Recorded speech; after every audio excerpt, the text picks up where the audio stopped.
The Village Legends Podcast, episode 35. This world is a lie, but we're happy to be alive. Episode 35, we're back, baby. The Village Legends Podcast. I'm Cess. That's C Flash over there on that other screen. We are back once again to take you all around the world of sports. We got a lot to talk about today. Great weekend for sports. We saw some boxing action. We're going to get right into that as well. We're going to preview the Super Bowl. We're going to tell you about some tennis goings on, some soccer action. A lot. We're taking you all around the sports world today. My brother C, welcome back, my brother. We are back once again. Talk to him. Talk to the folks. Tell them what we got today. What's going on, my good people? I hope everybody had a great, safe weekend. And I really, truly believe that this weekend was amazing. You know, some people use that word amazing because that's just how they feel. But it was really amazing because you know why? Boxing. Boxing was amazing this weekend. And I'm looking forward to getting into or digging into the crates and talking about it. Yes, sir. This is what we do. But I'm very, very excited because we have a special guest, so I'm very excited about that. Yes, we do, my brother. Good call. Once again, a recurring guest on the Village Legends Podcast. We're going to welcome in the head instructor, the number one instructor, the instructor of the Fist of Interception Institute here in northern New Jersey. It's our man, your man as well, our boy Vince. Vince, come on in, my brother. Say hello to the peeps. What up, what up, what up? Big Vince. How you doing, man? What up, what up, what up? How you doing? Am I in the Yes, frame? yes. Just slide over a little more. Right. See, slide over a Okay. little bit. Boom. Right. Now you guys are in. I'm Okay. gonna switch it to you guys because I know you got a lot to talk about. I'm gonna chime in as we go. But see, my brother, take it away. Okay. All right, well, as we all know, this past weekend was a Rumble in the Jungle Madison Square. Part 2 or Part 3 or Part 4. But this Saturday was a boxing night that made history and is in the history books. We want to start off with Bruce. We want to start off with the Shakur Stevenson main event and his undercards. So I'm going to start with the undercards of the Shakur Stevenson and Teofimo Lopez fight. We want to give a round of applause to Bruce Shoo Shoo Carrington. He defeated Carlos Castro for the WBC featherweight title in the 9th round by a KO. Much love, young lion, for that. And from the Village Legends Podcast, we give a shout and praise to you because you know what, your future's bright. Keep it up. Super lightweight division, Keyshawn Davis defeated Jermaine Ortiz. He knocked him down, I believe, in maybe the 9th or the 8th, but he finished him off in the 12th round by a KO. Ortiz was battered to the body by Davis. And you know what? It's crazy when you watch that fight. It was just before the Shakur Stevenson fight and Teofimo Lopez. I'll tell you what. I expect Keyshawn Davis to headline his own fights from here on out. Right now, everybody is aware that Keyshawn Davis is back. Yes, he had a little hiatus and a delay because he if anyone knows his last fight, he was supposed to fight Edward De Los Santos, and he didn't make weight. There was some other drama that took place after the fight, but Keyshawn is right now, and he's right mentally and physically. So I think everybody needs to, all the fans of Keyshawn needs to, get back on that wagon because this boy is really for real. He's good. The other ones were, the other undercards I thought I had down. But I will say this though, with Shakur and Teofimo, that fight went down to 12 rounds. And it's a discussion that's up for debate with our special guest Vince. Shakur dominated Teofimo Lopez for 12 rounds except one, according to the judges. He definitely went hands in. Shakur took this fight and he said it. If you guys watch on YouTube or if you watch on, it's like the 24/7, the episodes where they're inside the training camps of both fighters. It's not 24/7, so I want to stand corrected. I'm just letting you guys know it's that type of program. Yes, basically. it's that type of program where they train the fight. I mean, when they're filming the fighters, and going through their process, and you know, their day-to-day workouts or their day-to-day life of what they're doing to prep for the fight. And you from what I saw as you know, a podcaster and a sports, the person who loves the sport so much, it just looked like they were both ready. They were both prepared. You know, we all know about, you know, Shakur's record. We know what Shakur is about. We know what he's bringing to the table. We know what Teofimo's about. They fought for Teofimo's super lightweight title, if I'm not mistaken. Yes, they fought for his super lightweight title, and in Ring Magazine title as well. And that was, you know, that was the creme de la creme fight. Again, it is up to debate today, and that's why we have Vince here. Shakur dominated. Teofimo didn't show up. Well, speaking as a person who loves technical fighting, Shakur, yes, he did dominate every round. What I feel that with Teofimo, his issue and what the problem he had during all those 12 rounds, and you could see it every round, that he couldn't figure him out. He could not figure Shakur out. No. Now, we had this discussion too that behind the scenes that Shakur is not really a power puncher. No, he's not. No, he's not a power puncher. No, and what I've seen like throughout his fights, like I've seen maybe a couple of his fights, but like this fight in particular, when it, you know, because it's a Madison Square, and plus we both agree because Shakur is from New Jersey, Newark, right? Brick City. Brick City. The thing about what Shakur is the he keeps very, very simple. Yes. Everything that he does is very simple. I did not see a lot of combinations coming from Shakur. I did see a lot of combinations from Teofimo. However, in the martial arts world and even in boxing, there's something called the center line. It runs from the top of the head all the way down straight to the chest. Okay. For instance, Shakur, he's a southpaw, and Teofimo, he's orthodox. Now, whenever somebody's throwing a rear, okay, you're supposed to stay within your stance, meaning that your 2 feet should stay where they are. What I've noticed with Teofimo, and I believe he probably did this with his couple of fights, all the time he threw his rear, he would step with his rear foot and bring it forward. With some speed. With some speed. However, if you're, again, for a martial artist and for anybody who's boxing, once you cross or once you have that center line open, you'll get caught. Yeah. And that's what happened. Yeah. One of the rounds, I don't know which round it was. One of the rounds, as soon as Teofimo just threw that rear, while he was stepping forward with his rear, and after he landed and after he missed, Shakur got him. I believe that was the 3rd round. It was the 3rd round. Yeah. He timed it. Yeah. And that's the thing about Shakur. He times it. He's very precise. Yeah. And I've heard from you saying that Shakur, his style of boxing is like watching paint dry. Okay. Now, for me, like again, like I've seen only a couple of his fights, but with this fight, like to me, I was impressed. Now, a lot of people, you know, in the boxing world, I was impressed because again, I like seeing technical fighting. Yes. And from what I saw, like he didn't waste any type of punches or even any type of energy. Teofimo, however, was going for the gusto. And the thing about it is, Shakur's reflexes were like that. It was quick. All the time that Teofimo just threw a punch, moved back, and then Shakur just went for the hit. Now, the issue is what I have with Shakur is, you're right. He's waiting. He counters. Yeah. That's what's going on. Yeah. A lot of people say, "Oh, it's a boring fight," and I'm like, "Well, okay, I can't say it's boring, but again, if you're looking at a person who who spars and martial arts world and all that stuff, you're looking for that type of fighter who doesn't go all the way. You know what I mean? Patience is key. Patience is key. Exactly.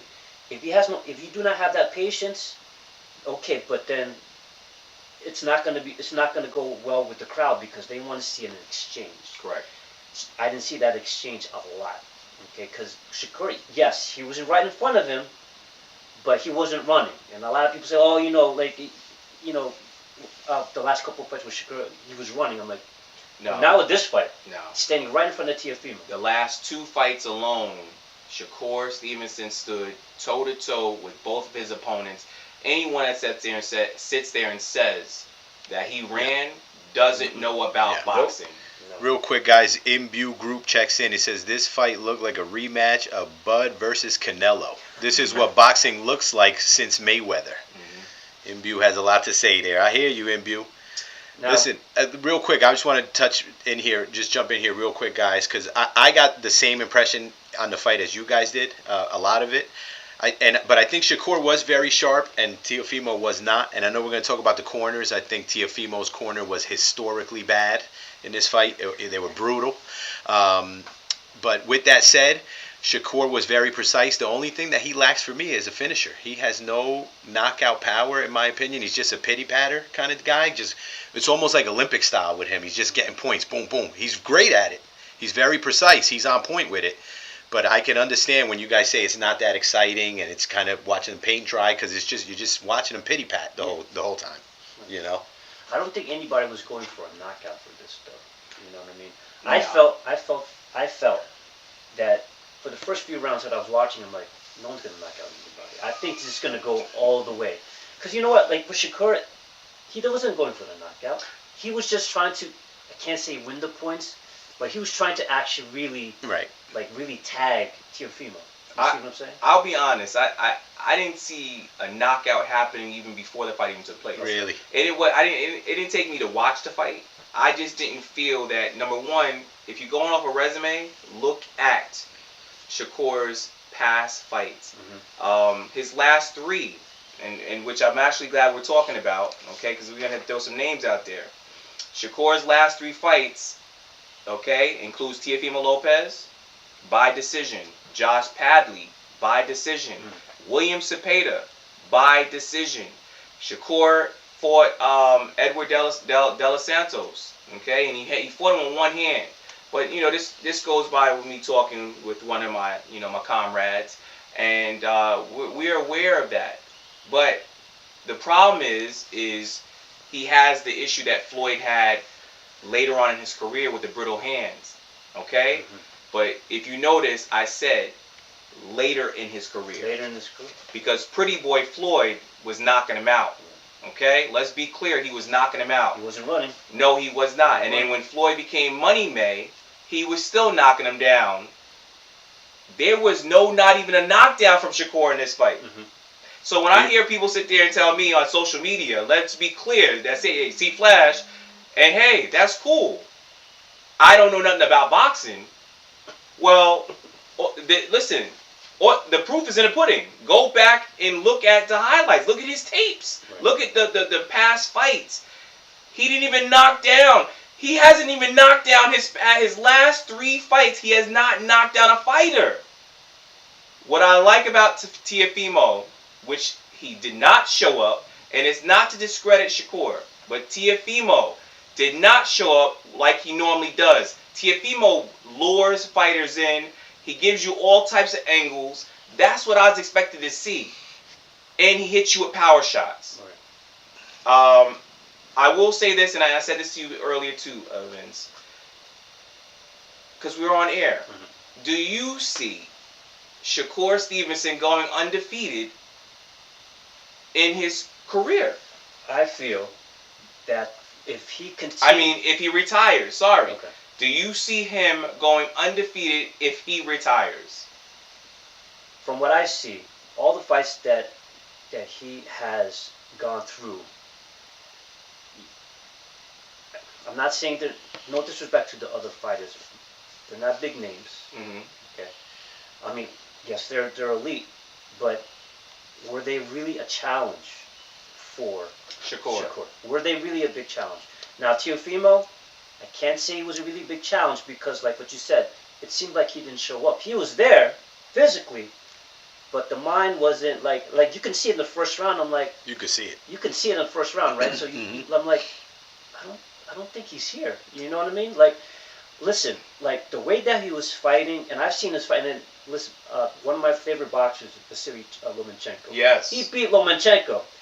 That fighter who beat Lomachenko was not there Saturday night. Correct. Good Thank call. Not you. there Saturday night. Thank you. Listen, like Teofimo's hands were down. I don't know he does that a lot, but he tries to bait people. Yes. But Shakur was like, nope, he just stood his ground, and Correct. then they say, and when Teofimo got tired of it, that's when he started to go and then start to use his rear and all that. I was like, you know, he baited you Correct. for you to come into to get him, and that's why he was getting Shakur was getting precise. He's doing a lot of countering. They're saying that Shakur he's a good defensive fighter, but I think he's a really good counter fighter. Too. Yeah, he is. He's both. Yeah. Which can be boring, or it could be skillful. Right. And you know at the end of the day, listen.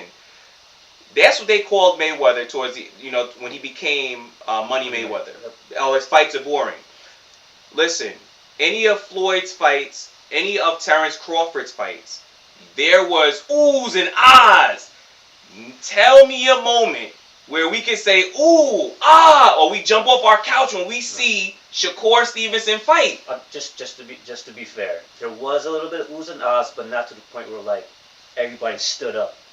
Thank you. And Right. there Thank are you. really good times when Shakur was really getting it. People grab each other. Right. You know how you Yeah. watch Right. a good fight, you're like, oh. That wasn't happening No, here. You there was don't see that in there was his no standing. fights. Yeah, there was no standing. Again, not to discredit Shakur, he's really great, really good with the technical fighting. He's not there yet. Okay. He's not there yet. He's not there to the point where he's Pretty Boy Floyd. He has the skills. Not knocking people out yet. But if you to answer to your question, down the road, will he become like the way that Floyd Mayweather is? No, I don't think so. I don't think so. But not even Terrence Crawford, but who is his not idol, but Terrence is his he calls him his big brother. Yeah. They almost got like a his close protege relationship. kind of deal. Yes, Yeah. he's not even in their aisle, their lane. I don't see that coming from Shakur. He represents Jersey. That's why we love him. Hey, congratulations! You also are a 4 divisional champion. Yep. Congratulations. At 25 years of age. So I believe that might be a record. I don't know if that is, but I applaud you for that, Shakur. I don't hate you, my brother, and I still think you're a young lion. But if you ask me personally why I have Vince here, and I'm be real, and they're all of the viewers, Village Legend viewers out there. Keyshawn Davis to me is better than Shakur. And some people will be like, yo, you're crazy. No, when Keyshawn Davis is right mentally and physically, nobody's messing with Keyshawn. Keyshawn has a gift and a talent that is crazy. What Keyshawn talks about with Shakur is Shakur can stay, he's a gym rat. He says his IQ is crazy. Shakur just, is in there just for no reason. Keyshawn says, I love to fight. I don't care who it is. I want to be in there because I love to fight. Keyshawn says he don't put that extra mile in, but he does, get himself in shape, but he loves to fight.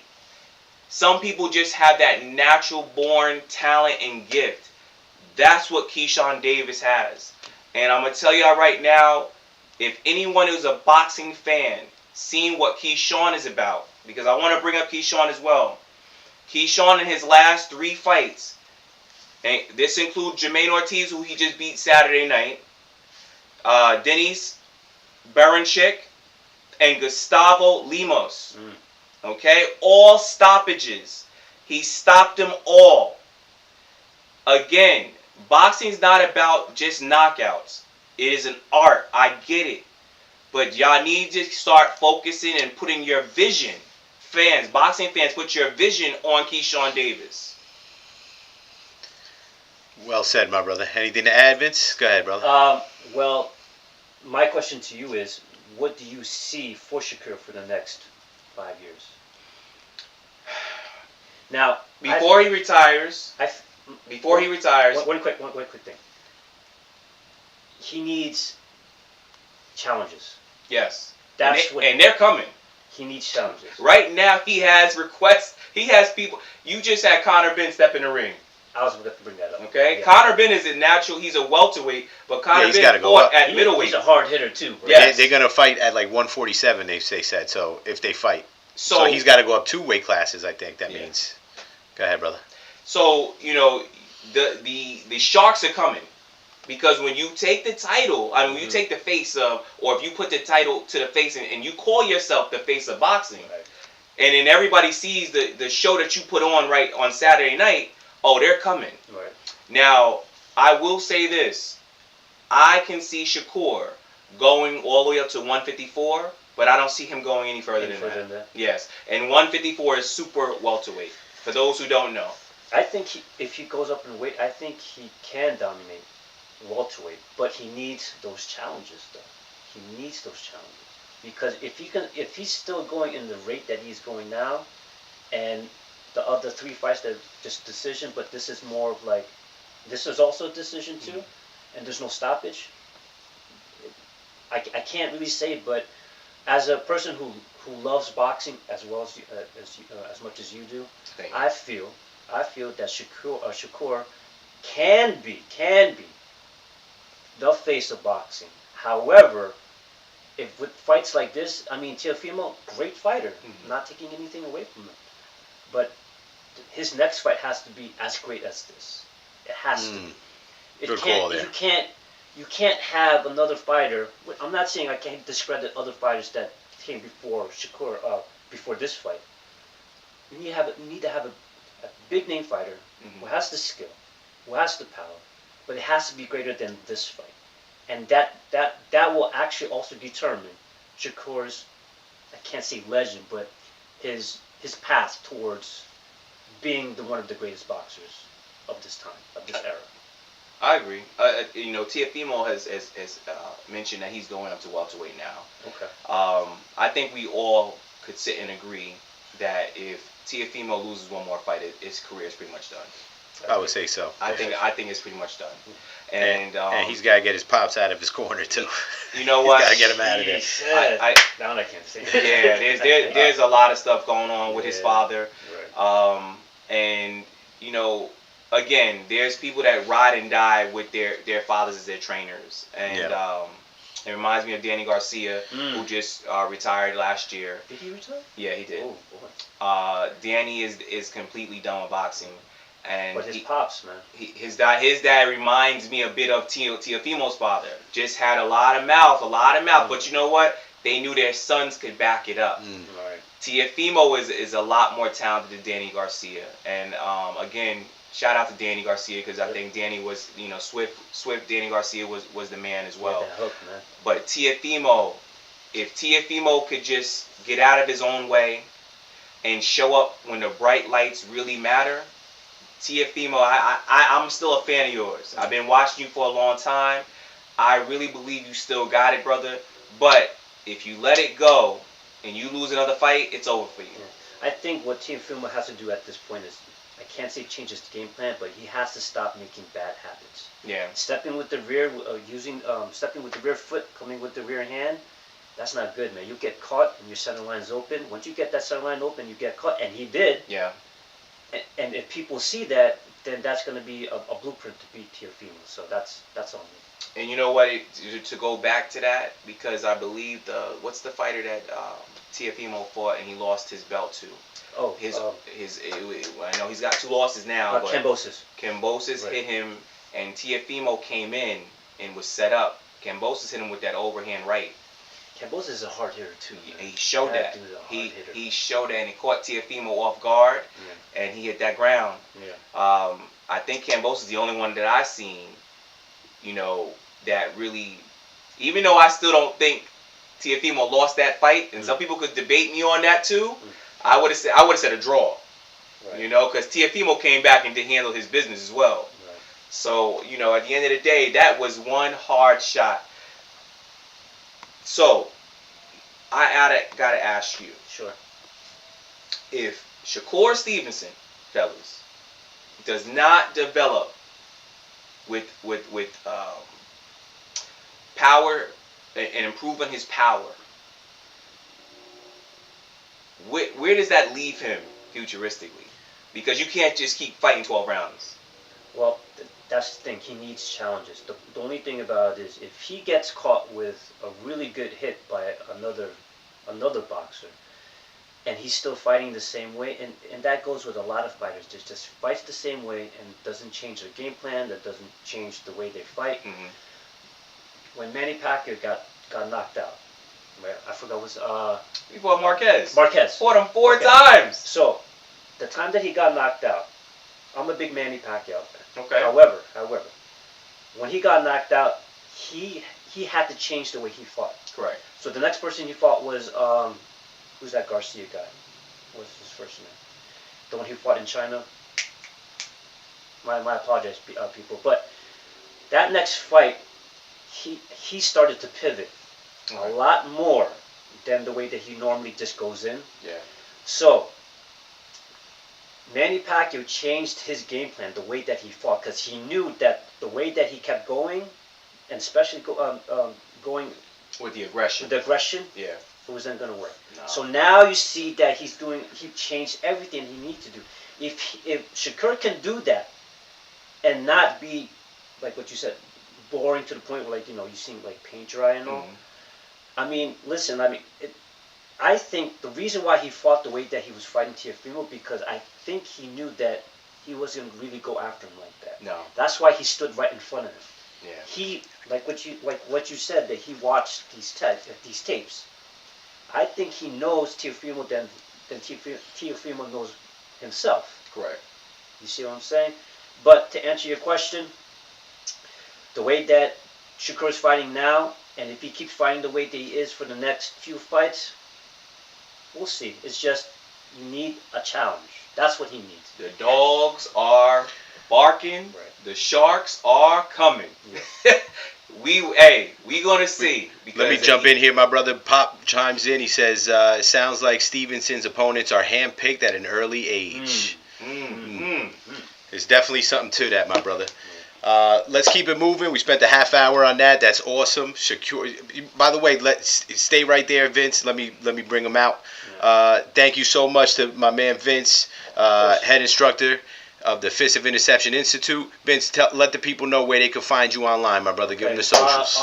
On Instagram, you could follow my school. I have at Fist_of_interception. I have my own also IG handle at Jersey Fist Disciple. And if you want to check us out, want to learn Jeet Kune Do, a martial art that's developed by Bruce Lee, you can check us out as a fistofinterception.com. Awesome. Okay? Thank you so much, All my right. brother. We appreciate you. Much, man. Thanks Thank for being here, my brother. You All got right. it. We'll talk Thank to you you, next time, Vince. my Thank you, brother. brother. Thank you so much. We forgot to chat with Vince about my man who got his toupee knocked off during that night. Oh my goodness gracious. I mean, he took it like a champ, I tell you. But that was crazy. That was crazy. Jarrell Miller. Jarrell Miller, that was his name? Jarrell Miller was Oh his my name. gosh. And the crazy part is, his barber tried to play it off because he posted beforehand, he goes, I just did the champ's hair, got a fresh fade for the champ, and posted it. Oh my gosh, that was crazy. You can't make it up, folks. It was something else.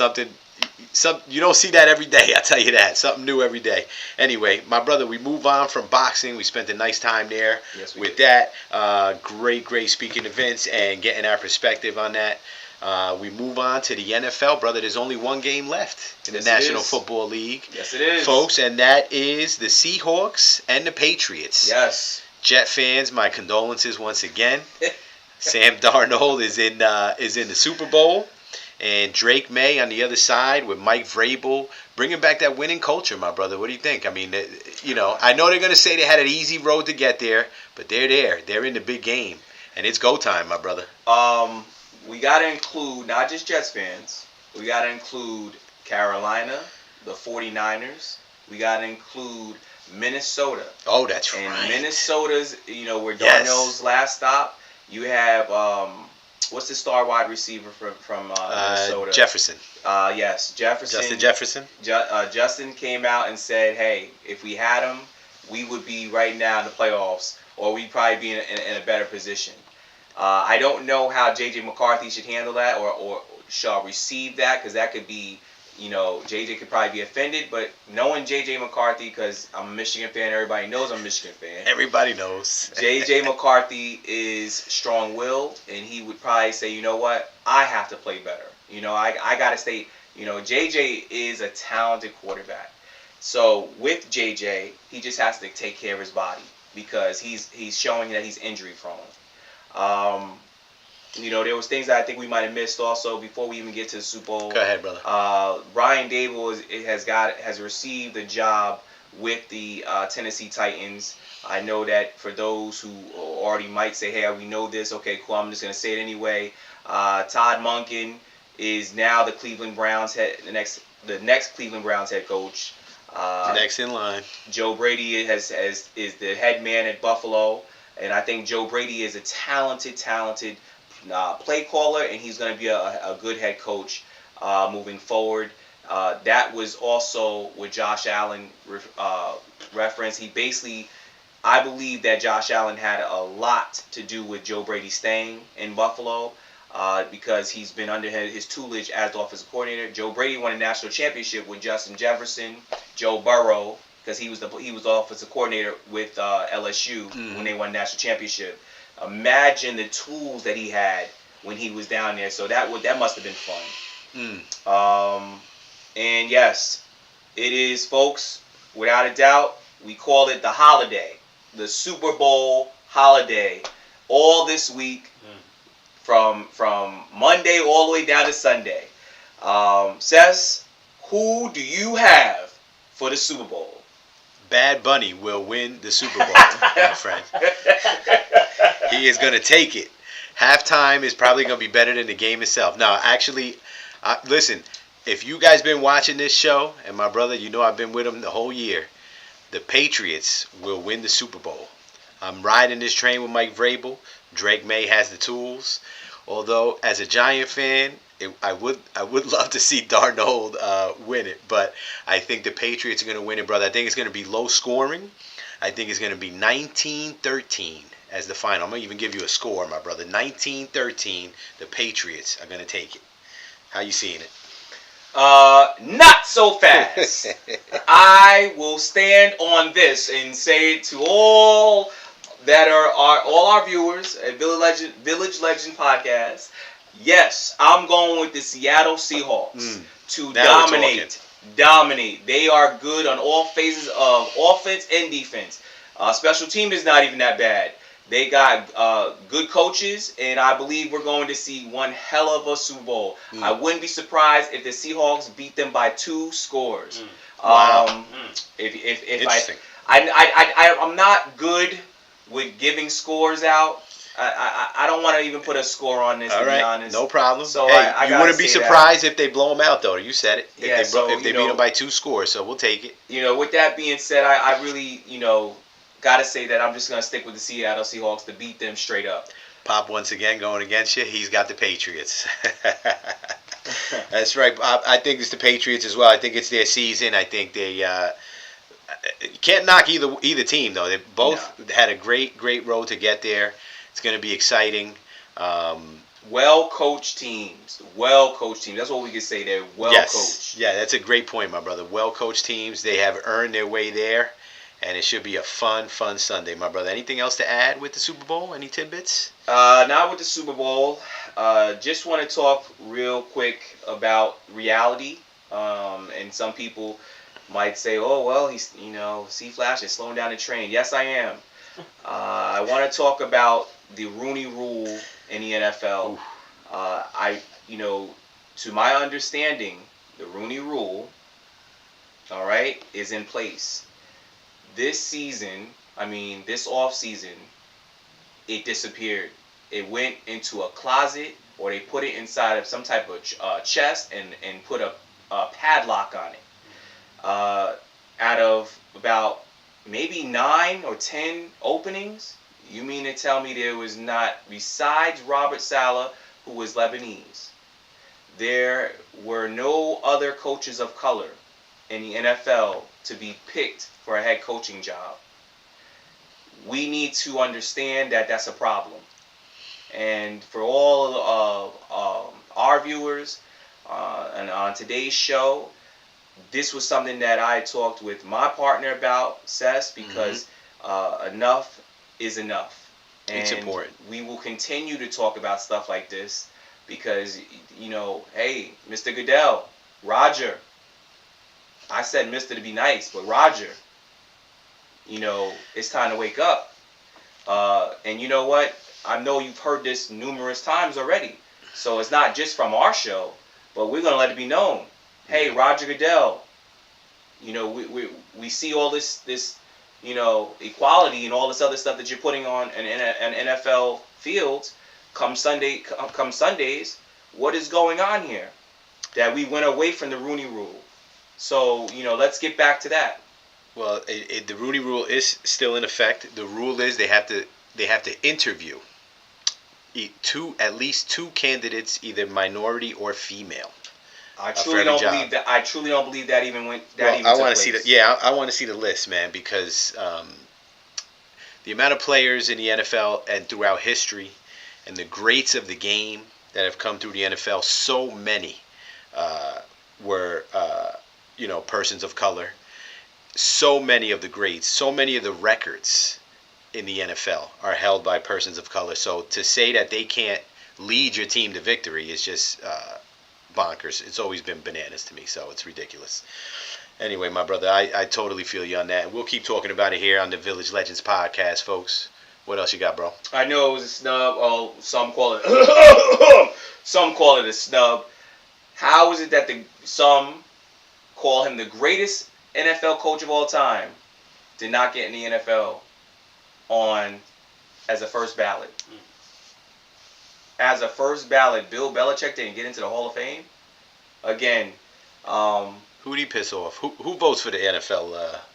I mean, not 9 Super Bowl appearances overall. That's crazy. Okay, 9.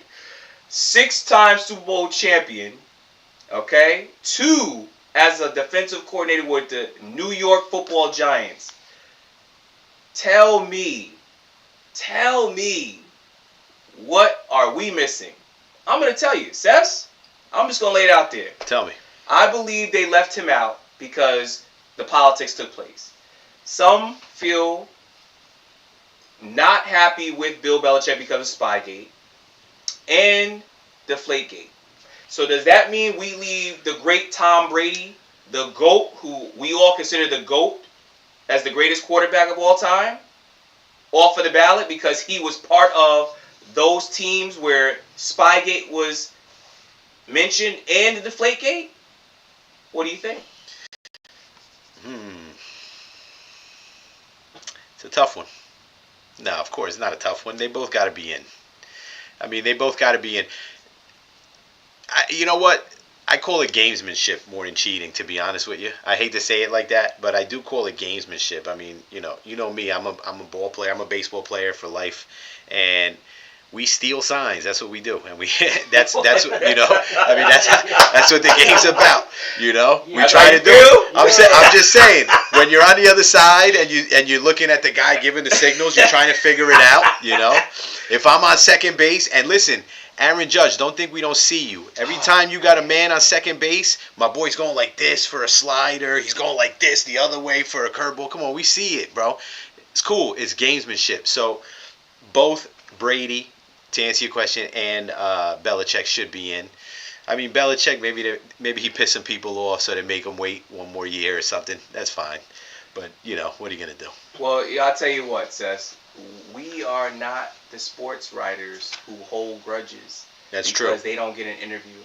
That's a great point. So on this podcast, we concur 100%. Bill Belichick and Tom Brady, of course, deserve to be first ballot Hall of Famers in the NFL. Pop says Michigan cut it out. Joe Montana was the greatest quarterback of all time. And that's... I'm not to agree with that, though. And you know what? We can't debate that. We truly cannot debate that. We grew up in that era. So. At the end of the day, because, he went 4 times and he did not lose. Jordan-esque. Joe Montana is a different type of beast. And, yes, sir. To me, for a long time, Joe Montana was the GOAT. But with Tom Brady and the things that he did, it's hard. I mean, listen, people call Muhammad Ali the GOAT, and Muhammad Ali lost. Mm-hmm. So That's how can we not say Tom Brady's not the GOAT? It's a great point, my brother. Great point. All right, you heard it here, folks. You heard it here first. C Flash is going with the Seahawks, and I'm going with the Patriots. I think it's going to be low scoring. He thinks they have the chance to win by up to 2 scores or more, perhaps. We shall see, guys. We'll recap it next week for sure. The Super Bowl is always going to be a blast. Watch Bad Bunny at halftime or go to Fox News and watch Kid Rock. Either way you want to spend your time, do your thing. My brother, we move on because we're already at the 45-minute mark. Let's take it to the world of the hard court. That will be tennis. What do you got for him? Congratulations to number 1 player in the world, Carlos Alcaraz. He did it again. Who is past being a phenom. He's just an amazing tennis player. Yeah, he's the truth. Defeated who most consider the GOAT of tennis, Novak Djokovic, at the Australian Open in 4 sets. Djokovic had won the first set 6-2, and from there Carlos took over 6-2, 6-3, 7-5. Also a congratulatory applause and give her flowers to the female tennis Australian Open winner, Elena Rybakina. I'm sorry. Rybakina. Sorry, Elena. Defeats Irina Sabalenka. She defeated the number 1 ranked female tennis player in the world, and she defeated her in 3 sets. Nice. Also says real fast. Talk to him. Just wanted. I don't want to seem like I'm jumping too crazy like a rabbit, but I have to get this in. We want to say, we wish her well, but we understand her competitive heart and her competitive soul. Miss Lindsey Vonn, who is an Olympic gold medalist, we respect her 100%, especially on our show, and we really hope that she continues, to excel in what she wants to do. You're a motivator factor. You've been down, Lindsey, with knee injuries and everything. You had 9 surgeries on your knee. You also have a knee replacement. You're 41 years old, and I tell you, Lindsey, not so bad looking yourself, mama. You definitely do your thing. But I'll tell you, we really want you, Lindsey, because I believe you have until February 8th. That's your next competition, and that's an Olympic race. To make a decision, and hopefully that you don't have a problem. But she injured her left knee competing downhill race. She's still doing it. It's amazing. Yes. So again, we wish you well, Lindsey, and prayers up for you and your future. My brother. Okay, excellent. Yes, sir. Yes, indeed, for Lindsey. What else we got? We got some golf news. Want to give a shout out to? Yes, Seth. You've actually said this guy, this brother right here is hot on the presses. We want to give a shout out to Mr. Justin Rose. He wins with 7-stroke performance in the Farmer Insurance Open in San Diego, 2 under 70 final stat. Justin Rose is climbing up there, and he would love to. I believe the words was he's looking forward to hopefully play against Tiger Woods. I don't know where that's going to get you, because Tiger pretty much is at the end of his rope. We love Tiger Woods, but Tiger is woo. Tiger has slowed down a bit. He slowed down. I wish he would have played Tiger in his prime, Mr. Justin Rose, but it's like boxing. He's calling out. He's calling out the greats. And shout out to him. Oh, real quick, Sess. NBA.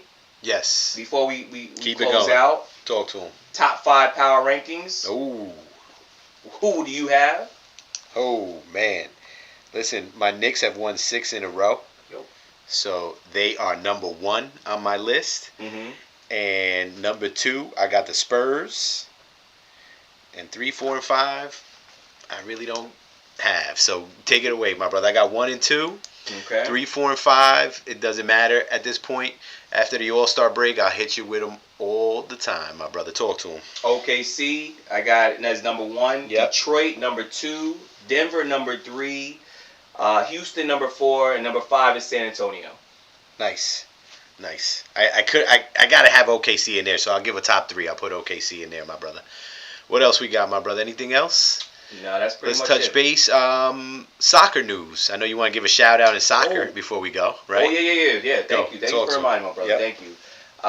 Shout out to Trinity Rodman for signing a new deal, a new contract from the Washington Spirit, making $2 million a year. She is the highest paid professional women's professional soccer player. She's course, good. we all know that she is the daughter of Dennis Rodman, the Hall of Famer from the NBA. But Trinity has her own identity. She is just one of the top female soccer players in the world, and she's that chick. She's legit. Highest paid of all time, by the way. No offense. Highest paid. Not trying to offend any woman by saying chick, but Trinity, you got this. You know? Yes, highest paid female soccer player ever. So actually. Congratulations on a new deal. Yes, indeed. Quick another soccer note. Shout out to Benfica. Portugal's own Benfica with a dramatic victory over Real Madrid to advance in the Champions League. Tremendous. My boy Mourinho called up the goalie, and the goalie headed the ball in, and it was pandemonium from there. Great job by Benfica. Shout out to them. I would have worn my T-shirt today, but I couldn't find it. Real quick, before we head out, a couple tidbits. Luis Arraez of the baseball news. Luis Arraez signs with the San Francisco Giants, 1-year deal there. The Reds signed Eugenio Suarez, so a 40 home run guy is off the market. Probably the last 40 home run guy off the market. Juan Soto will play for the Dominican Republic in the Baseball Classic, the World Baseball Classic, and our boy Francisco Lindor will not. Got his elbow cleaned up. He's going to come straight to spring training, my brother. Also great to see the Young Bucks already at spring training. Freddie Peralta, Nolan McLean, yes. Jonah Tong, all in attendance. Great job, fellas, getting in there early. We ready for you. All right. Let's see. We already mentioned the Knicks won 6 in a row. Roman Reigns won the Royal Rumble. Okay. And Liv Morgan, Jersey's own Liv Morgan, on my personal Mount Rushmore Route 17 Hooters Paramus, Liv Morgan. Okay. Congratulations to her. They were the odds-on favorites to win, so let's see what happens from there. And that's about it, my brother. We'll give them the birthdays real quick. Not too much popping on the birthday tip today. Back to soccer, Gerard Piqué turns 39 today.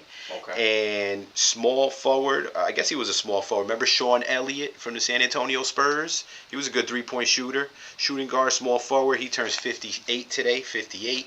Okay. Thank you guys so much for being with us. Episode 35. Once again, the world is a lie, but we happy to be alive for 35. My brother, take us out as only you can. Talk to him. Thank you. Thank you all Village Legends podcast viewers, listeners. Thank you to our which I call our community and our family. We hope and pray that everybody has a great week, and we will be right back at it again.